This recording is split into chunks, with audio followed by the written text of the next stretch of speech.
My name's Liam, and this isn't just a story, it's the night that changed me. In the summer of 2022, in Toronto, I went on a dinner date with a woman I wished I never met. I was 29, living in a shoebox apartment in downtown Toronto, working as a software developer.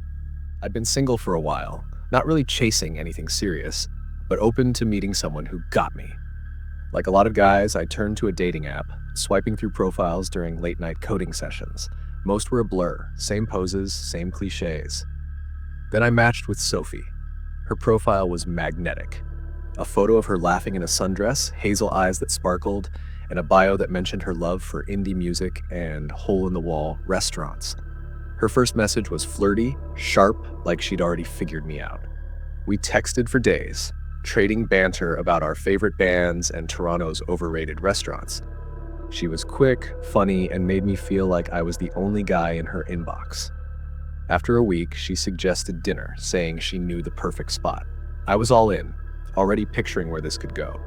Sophie insisted on picking the restaurant, someplace out in Scarborough. I'd never heard of it, but she said it was a hidden gem with killer burgers. I looked it up, barely a website, just a few grainy photos and a menu. It was far, a good 40-minute drive from my place, but her excitement was contagious, so I agreed. That night, I threw on a decent shirt, checked my hair twice, and drove out, my GPS guiding me through unfamiliar streets. The restaurant was tucked off a quiet road, a squat building with dim lights and a half-empty parking lot. It looked more like a dive bar than a gem, but I figured Sophie knew better. I walked in, the air thick with the smell of greasy fries and old wood. She was already there, waving me over from a corner booth, looking even better than her photos, dark hair loose, a smile that lit up the room. I slid in across from her, my nerves settling as we started talking. The date felt easy, natural. Sophie was charming, leaning in as she told me about her job in event planning, her dog, her obsession with vinyl records. We laughed, our food barely touched because we were so caught up in each other. The restaurant was quiet, just a few other tables occupied by people. Halfway through, Sophie excused herself to the restroom, grabbing her purse with a quick smile. "Be right back," she said. Minutes ticked by, 5, then 10. I glanced toward the restroom, figuring she was fixing her makeup or something. 15 minutes, and I started to wonder. I texted her, "Everything okay?" No reply. My gut twitched, but I brushed it off. Maybe her phone was dead. After 20 minutes, I knew something was wrong. I asked the waitress if she'd seen her, but she just shrugged, barely looking up from her notepad. The bill was still sitting on the table, unpaid. I settled it, my unease growing, and headed to the parking lot, hoping Sophie was outside, maybe on a call. The lot was dark, the street lights flickering, my car one of the only ones left. I was halfway to it when I heard footsteps behind me.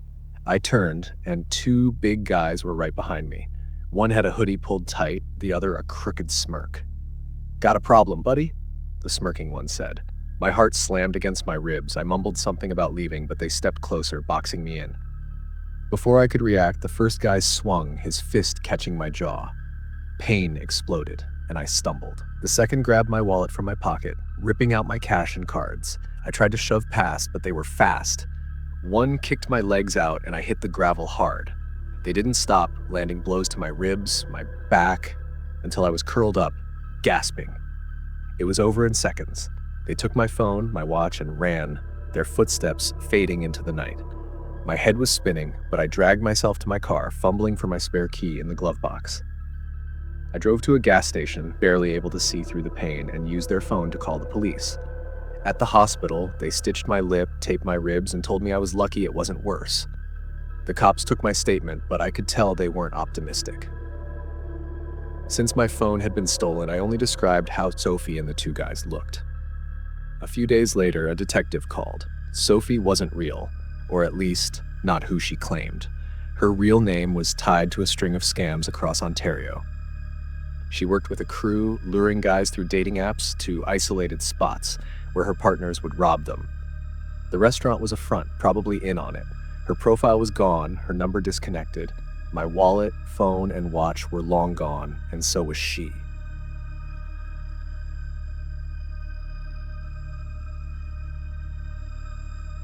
Imagine one day you're alone in your apartment, curled up in bed, when you hear a faint creak from the closet. Your heart skips, but you tell yourself it's just the old floorboards, right? What if it's not?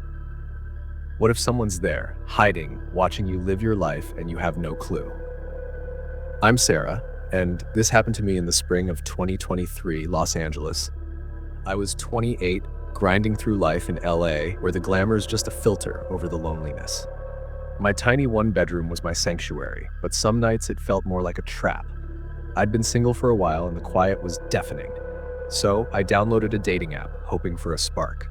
I swiped through endless profiles, guys posing with dogs, gym selfies, the usual. Then I found David. His photo stopped me. He had this genuine smile, eyes that felt warm even through the screen. His bio was funny, not try hard. When we started texting, it was like we'd been friends forever. He asked about my day, remembered little things I'd said. Every buzz of my phone made me grin. After a week, I was hooked. I invited him over for a movie night, nervous but excited, like maybe this could be something real. He showed up that night with a bottle of cheap red wine, taller than I'd pictured, with a laugh that instantly put me at ease. We flopped onto my beat-up couch, the room smelling like microwave popcorn and his woodsy cologne. The rom-com we picked was just noise. We talked over it, swapping stories about growing up, dumb jobs, dreams we hadn't chased yet. It was one of those nights where time slips away and you feel like you're exactly where you're meant to be. When it was over, he gave me a quick hug at the door, said he'd text, and headed out. I locked up, still buzzing, tidying the kitchen with a goofy smile. But as I slid into bed, something felt off. Like a draft I couldn't place. I ignored it, flicked off the lamp, and tried to sleep. Next morning, I woke up with this weird knot in my stomach. My keys weren't on the hook by the door. They were on the counter, next to a glass I didn't remember using. It had a smudge on the rim, like a thumbprint. I stood there frowning, trying to piece it together. Maybe I'd been distracted, a little wine drunk, but it bugged me. I went to work, came home, and noticed more weird stuff like a desk drawer slightly open, a paper sticking out. I'm kind of a neat freak, especially living alone. It didn't add up. My gut twisted, but I brushed it off, telling myself I was just tired. By the second day, that knot was tighter. I'd come home and find things out of place, a book shifted on the shelf, the bathroom mirror foggy like someone had been in there, like someone had just taken a shower. I checked the locks, the windows, even the fire escape outside. Everything was fine. I called my friend. She told me not to panic, that it was nothing, and I was probably stressed from work. I tried to believe her, but there was this feeling I couldn't shake off. That night, I lay in bed, the city's hum fading, and I heard something, a soft creak like someone stepping on the floor. My place is old, always creaking and groaning, so I tried to chalk it up to that. Then came a rustle, like clothes brushing together. It wasn't outside. It was in my apartment. I bolted upright, heart pounding, staring into the dark. Nothing, no more sounds. Day 3 was brutal. I was a wreck, flinching at every noise, spilling coffee at work because my hands were shaky. When I got home, I saw it. My bedroom closet door was open, just a crack. It's a small closet, stuffed with clothes and junk, and I always keep it shut. I pushed it closed, the hinges squeaking, and tried to go about my night. But before bed, I checked again. It was open, barely, showing a thin slice of darkness. My chest tightened. I slammed it shut, harder than I meant to. Was I going crazy? Was the city getting to me? But I could feel it, like someone's eyes on me, heavy and close. That night, I locked my bedroom door and shoved a chair under the handle. I lay in bed, gripping my phone, every creak sounding like a warning. Around midnight, I heard it again. The rustle, clearer now. It wasn't the pipes or the neighbors. It was from the closet. My whole body screamed to get out, but I was paralyzed, sweat pricking my skin. The air felt wrong, like it was holding its breath with me. By day 4, I was falling apart. I'd called in sick, spent the day wandering my apartment, checking every corner like a paranoid detective. The closet door was open again, wider, like it was taunting me. I stood there, hands shaking, wanting to yank it open and prove I was wrong. But my instincts screamed to stay back. That night I woke up at 2 a.m., the room dark except for a faint glow from the streetlights. I lay still, barely breathing. Then I saw it, a shadow moving under the closet door, slow, like someone shifting their weight. It wasn't my imagination, it was real.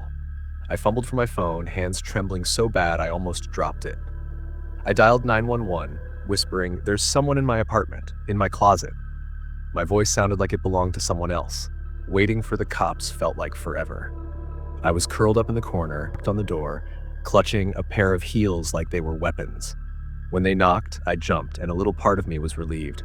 I scrambled up to let them in and pointed at the closet, words stuck in my throat. A cop, tall with a calm voice, stepped forward and pulled the door open. My heart stopped. There was David, crouched in the corner, surrounded by empty chip bags and my clothes. His eyes snapped to mine, cold and unblinking, with a faint smile that made my skin crawl. He didn't look like the guy from our movie night. He looked empty. The air stank of sweat and stale food. The cops yanked him out, cuffing him, but he kept staring at me, that smile never fading. They found a pocket knife in his pocket, a notebook filled with notes about me. When I left for work, what I ate, how long I slept. He'd been there 4 days, sneaking out when I was gone, watching me at night. He didn't leave after our date. He'd come back, maybe through a window I forgot to check, and made my closet his hideout. I stood there, shaking, as they hauled him away. My apartment didn't feel like mine anymore. Every corner felt wrong, tainted. I found out later David had a history, complaints from other women that never went anywhere. He was charged with stalking and breaking and entering, but I couldn't stomach following the case. I moved out a week later, leaving half my stuff behind. I couldn't stay, couldn't walk past that closet without seeing his face. I'm in a new city now, a new apartment, but I'm not the same. I check my locks 3 times a night. I don't have closets anymore. I got rid of them, keep my stuff in bins. I haven't dated since, not because I'm against it, but because I don't trust myself to spot the red flags. David seemed like a dream. He was a nightmare.